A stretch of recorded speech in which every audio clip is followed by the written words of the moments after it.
May problemang nakikita ang isang dating opisyal ng palasyo kasunod ng mga hindi magkakatugmang pahayag ng mismong tagapagsalita ng PNP at hepe nito sa ilang issue na bumabalot sa bansa ngayon.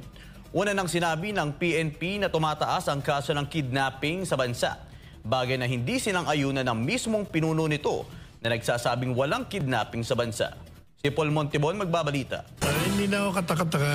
Palagi namang... Hindi na nagtataka si dating Chief Presidential Legal Counsel, Attorney Salvador Panelo, kaugnay sa magkakaibang pahayag na inilalabas ng pambansang pulisya. Ang tinutukoy dito ni Panelo ay ang magkasalungat na statement ni PNP Chief Romel Marbil at PNP spokesperson Jean Fajardo kaugnay sa isyu ng kidnapping sa bansa. Si Fajardo kasi inamin ang pagtaas ng insidente ng kidnapping o mga pagdukot sa bansa kumpara noong nakaraang 2 taon. Sabi ni Fajardo, malaki na ang kasalukuyang 13 kidnapping incidents sa bansa gayong nasa unang bahagi pa lang tayo ng taong 2025. Iba naman ang naging pahayag ng PNP Chief. Giit niya, hindi raw totoo ang mga balita patungkol sa mga nagaganap na kidnapping, partikular na sa mga negosyante sa bansa. Tinawag niya itong fake news. At kailangan anyang managot ang sino mang nagpapakalat ng naturang impormasyon. Si dating Chief Presidential Legal Counsel Attorney Salvador Panelo, hindi na ito ipinagtaka pa. Wala naman na anyang kasing bago sa mga pagsisinungaling ng gobyernong Marcos Jr. Hindi na ako katakataka. Palagi namang hindi magkatugma yung mga tagapagsalita ng PNP at ng kanyang principal. Tagapagsalita ng dyan sa Malacanang, yung palengkera dyan. Iba rin ang sinasabi.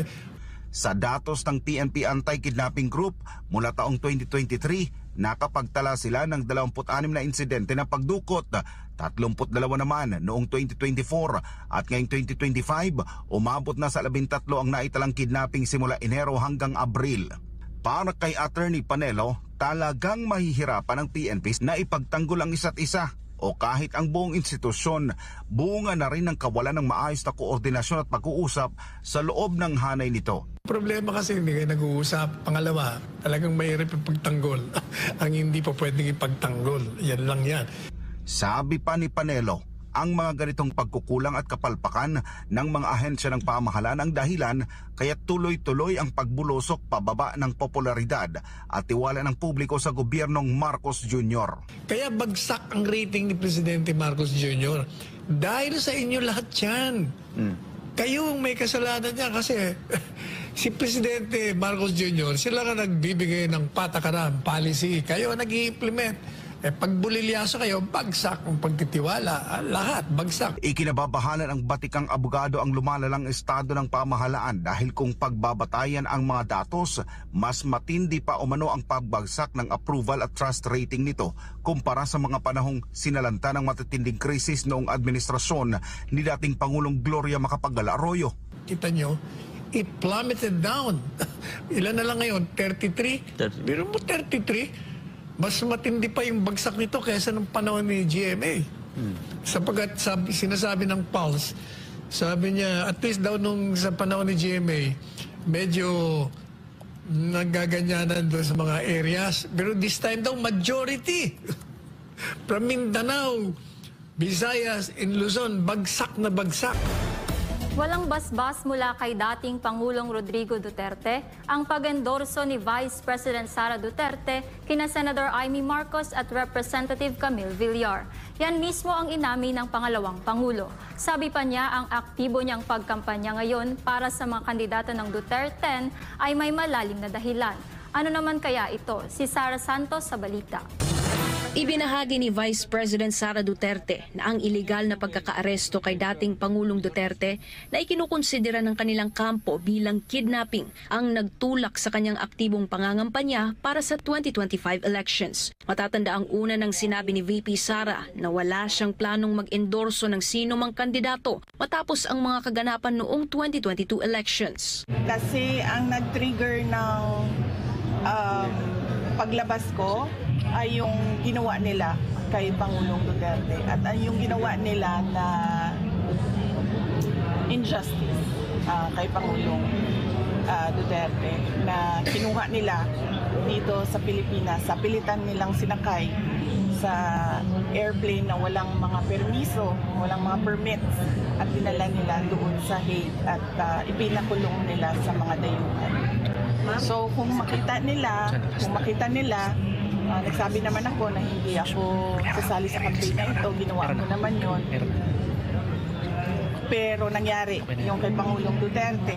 Ayon kay VP Sara, mismong si dating Pangulong Duterte ang humiling sa kanya na tumulong sa kampanya ng mga kandidato ng PDP Laban o Duterten habang sila ay nasa The Hague, Netherlands. Sinabi ko sa kanya na okay, since wala ka naman na doon sa Pilipinas, pwede akong tumulong sa 6 PDP candidates and 4 guest candidates ng Duterte.